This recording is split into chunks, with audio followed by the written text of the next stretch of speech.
Right details చూస్తే delimitation ను మరో 25 ఏళ్లు వాయిదా వేయాలి. దక్షిణాది రాష్ట్రాలకు అన్యాయం చేయొద్దు అంటూ నినదించారు విపక్ష పార్టీలు. చెన్నైలో డీలిమిటేషన్ పై జాయింట్ యాక్షన్ కమిటీ సమావేశమైంది. డీలిమిటేషన్ పై జేఏసీ తీర్మానాన్ని ఆమోదించింది కూడా. ఇక మరో 25 ఏళ్ల పాటు నియోజకవర్గాల పునర్విభజన వాయిదా వేయాలని తీర్మానం చేసింది. జనాభా నియంత్రణ కోసం చేసిన రాజ్యాంగ సవరణల లక్ష్యం ఇంకా నెరవేరలేదని, నియోజకవర్గాల పునర్విభజనను వాయిదా వేయాలని తీర్మానం చేసింది. నెక్స్ట్ మీటింగ్ హైదరాబాద్లో నిర్వహించాలని డిసైడ్ అయ్యింది జేఏసీ.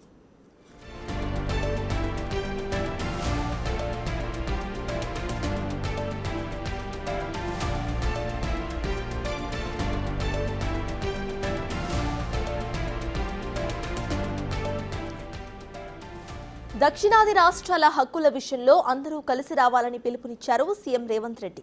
డీలిమిటేషన్ పై అసెంబ్లీలో తీర్మానం చేస్తామని చెప్పారు. ప్రజలను భాగస్వామ్యం చేసేందుకు భారీ బహిరంగ సభను నిర్వహిస్తామని అన్నారు.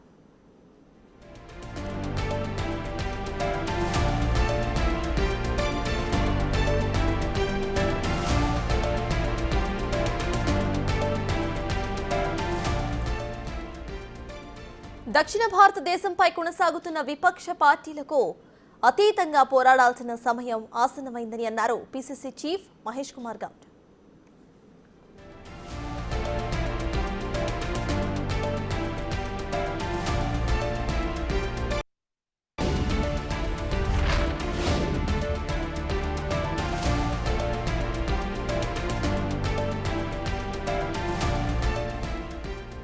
జనాభా ప్రాతిపదికన కాకుండా జీడీపీ ఆధారంగా డీలిమిటేషన్ చేయాలని సూచించారు KTR.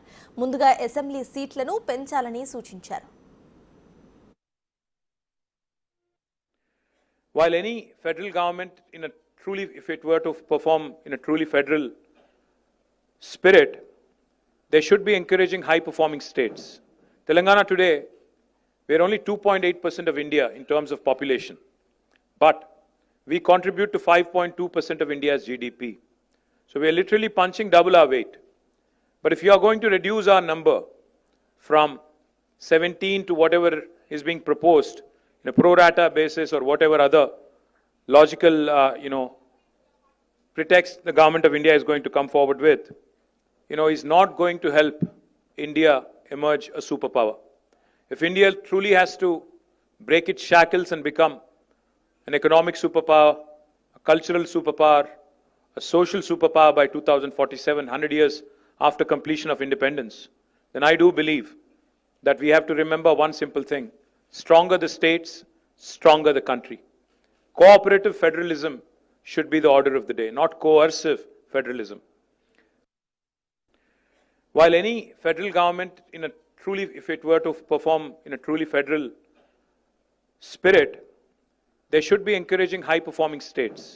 Telangana today, we are only 2.8% of India in terms of population, but we contribute to 5.2% of India's GDP. Today, sir? Definitely, this is one of the best initiated by Mr. M.K. Stalin. This is one of the good moments for South Indians. So definitely we will take up this issue up to Delhi level. You are also requested to have the second meeting back in Hyderabad, sir. Yes, our yes. CM has also agreed to it. What is the response to it? Yes. We are going to organize a closed door meeting as well public meeting. So this is the public issue. We wanted to create an awareness in the public. Sir, Hyderabad lo sabha eppudu undachu sir. ఉంటుంది. హైదరాబాద్ వెళ్ళిన తర్వాత అందరితో మాట్లాడి సభ గురించి నిర్ణయిస్తాం. హైదరాబాద్లో బహిరంగ సభ కూడా ఉంటుంది, సమావేశమే కాదు బహిరంగ సభ కూడా ఉంటుంది. సమస్యను పరిష్కరించే వరకు అన్ని రాష్ట్రాలను కలుపుకొని ముందుకు వెళ్తాం. డీలిమిటేషన్ గురించి మీటింగ్ కు బీజేపీ సప్లై ఇది ఒక డ్రామా అంటే మరి వాళ్ళు కమెంట్ చేస్తున్నారు సార్. దాడి గురించి మీతో ఒపీనియన్ ఏమి? డెఫినెట్గా బీజేపీ ఆ విధంగానే మాట్లాడుతుంది. ఎందుకంటే దక్షిణాది రాష్ట్రాల యొక్క హక్కులను కాలరాయాలనుకున్నప్పుడు బీజేపీ వాళ్ళు అబద్ధం చెప్తారు. బీజేపీ వాళ్ళు అబద్ధాలు చెప్పి దక్షిణాది రాష్ట్రాలను మోసం చేస్తున్నారు కాబట్టి పోరాటము. ఎందుకు ఇప్పటి వరకు ఏ విధి విధానాలతో పార్లమెంటు పునర్విభజన చేస్తారో చెప్పడం లేదు, ఎందుకు పార్లమెంట్లో చర్చ చేయడం లేదు, ఎందుకు ఆల్ పార్టీ మీటింగ్ పిలవడం లేదు అంటే they have their own Eden agenda. BJP wants to they wanted to deprive southern rights. So we are fighting for a cause. Why can't BJP is not saying anything? What are the TOR terms of reference? Why they have not disclosed terms of reference? So they have their own hidden agenda. That is why we don't want to allow BJP to do such things. Like they have done midnight demonetization and GST and 370 article. They have introduced in the morning, they have passed in the evening. So we have our own apprehension. So this is not a political party issue. This is a southern people's issue. So we wanted to represent a people's issue. So we will get traction with the people. దక్షిణాది రాష్ట్రాలకి head count వల్ల జరిగే delimitation వల్ల నష్టం జరుగుద్ది. Head count ఎందుకు తగ్గింది దక్షిణాది రాష్ట్రాల్లో? 1976లో భారతదేశ గవర్నమెంట్ తీసుకొచ్చినటువంటి పాపులేషన్ యాక్ట్ని మేము పరిపూర్ణంగా సక్సెస్ఫుల్గా ఒక ట్రూ ఇండియన్గా ఇంప్లిమెంట్ చేశాం కాబట్టి, ఫ్యామిలీ ప్లానింగ్ ఇంప్లిమెంట్ చేశాం కాబట్టి జనాభా తగ్గింది. ఇవాళ ఆ తగ్గిన జనాభా ప్రకారం మీరు డీలిమిటేషన్ చేస్తే మాకు సీట్లు తగ్గుతాయి. సీట్లు తగ్గడం వల్ల భవిష్యత్తులో అన్నిటి కూడా విఘాతం కలిగే అవకాశం ఉంది. కాబట్టి 80% అది ఒప్పేది లేదు. హెడ్ కౌంట్ వల్ల జరిగే డీలిమిటేషన్ వ్యతిరేకిస్తామన్నటువంటి తీర్మానం వల్ల చేయడం జరిగింది. సైంటిఫిక్ మోడ్లో ఆర్థికంగా ఇవాళ తెలంగాణ రాష్ట్రంతో పాటు దక్షిణాది రాష్ట్రాలంతా కూడా టాప్ 10 స్టేట్స్లో ఉన్నాయి. ఇక ఈ సమావేశంపై బీజేపీ కౌంటర్ ఇచ్చింది. డీలిమిటేషన్తో దక్షిణాదికి ఎలాంటి అన్యాయం జరగదని తేల్చి చెప్పింది. ఇక తమిళనాడు అసెంబ్లీ ఎన్నికల్లో ఓటమి తప్పదని భావించిన డీఎంకే డీలిమిటేషన్ పేరుతో డ్రామా ఆడుతోందని విమర్శించింది బీజేపీ. పార్లమెంటు నియోజకవర్గాలకు సంబంధించినటువంటి డీలిమిటేషన్ విషయంలో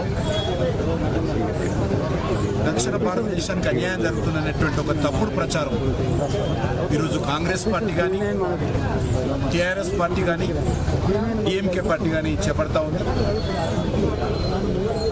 దక్షిణ భారత ప్రజల విషయంలో ఈ పార్టీల కంటే ఎక్కువ కమిట్మెంటు మరి ఈరోజు నరేంద్ర మోడీ గారికి ఉన్నది. మాకు వీళ్ళు ఏమీ పాఠాలు చెప్పాల్సిన అవసరం లేదు. దక్షిణ భారత అభివృద్ధి ఆ రకంగా దేశంలోని అన్ని వర్గాలకు, అన్ని ప్రాంతాల ప్రజలకు సమన్యాయం చేస్తున్నది ఈరోజు నరేంద్ర మోడీ గారి నేతృత్వంలోని బీజేపీ ప్రభుత్వం. ఈరోజు కాంగ్రెస్ పార్టీ, బీఆర్ఎస్ పార్టీ అంట కాగుతూ ముఖ్యమంత్రి గారు కేటీఆర్ మరి పొలోమంటూ మరి ఈరోజు చెన్నైకి మీటింగ్ వెళ్ళడం జరిగింది. తమిళనాడులో ఎలక్షన్లు వస్తున్నాయి. డిఎంకే ఓడిపోయే పరిస్థితి ఏర్పాటైంది అక్కడ. ఈ డిఎంకే లాంటి పార్టీల్ని ఎవడైతే సనాతన ధర్మం మీద కమెంట్ చేసిండో ఇట్లాంటి పార్టీని నేలకేసి తొక్కి మళ్ళీ లేవకుండా చేయాలి. ఎందుకంటే ఏది ఇష్యూ చేయాలన్నా దేశాన్ని విభజిస్తాము, దాంట్లో ఏం వాస్తవాలు ఉండేవి. డీఎంకే ఆధ్వర్యంలో జరిగిన ఈ సమావేశానికి టీఎంసీ, వైసీపీ మినహా ఇతర అన్ని విపక్ష పార్టీలు హాజరయ్యాయి. Kerala CM Vijayan, Karnataka deputy CM DK Shivakumar, Punjab CM Bhagwant Mann కూడా పాల్గొన్నారు. అయితే అఖిలపక్ష సమావేశానికి రావాలని తమకు కూడా ఆహ్వానం వచ్చిందని తెలిపింది జనసేన. నియోజకవర్గాల పునర్విభజనపై తమకు ఓ విధానం ఉందని, అందుకే ఈ భేటీకి వెళ్లలేదని తేల్చి చెప్పింది.